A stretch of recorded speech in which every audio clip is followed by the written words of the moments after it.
దీనికి సంబంధించి చనిపోయిన కుటుంబాలకు ₹1 కోటి నష్టపరిహారం ఇప్పించాలి. పరిశ్రమ వాళ్ళతో మాట్లాడి ప్రభుత్వం వైపు నుంచి పరిశ్రమ వైపు నుంచి చనిపోయిన కుటుంబాలకు ₹1 కోటి నష్టపరిహారం ఇవ్వాలి అని చెప్పి నేను ఆదేశాలు ఇవ్వడం జరిగింది. ఆదేశాల ప్రకారం మా మంత్రులు పరిశ్రమ యజమానులతో మాట్లాడి ప్రభుత్వం వైపు నుంచి సహకారం తీసుకొని వాళ్ళకి నష్టపరిహారం అందించడం జరుగుతుంది.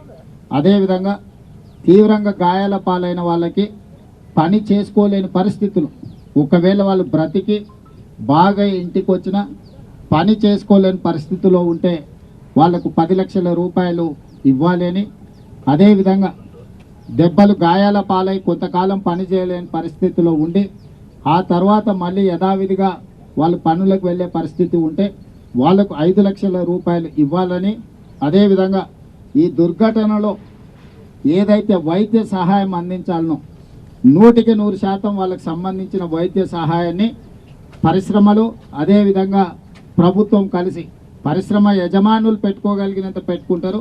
వాళ్ళకి ఎలాంటి ఇబ్బంది లేకుండా ప్రభుత్వం కూడా వైద్య సహాయాన్ని 100% అందించాలని మా మంత్రులకు నేను ఆదేశాలు ఇవ్వడం జరిగింది.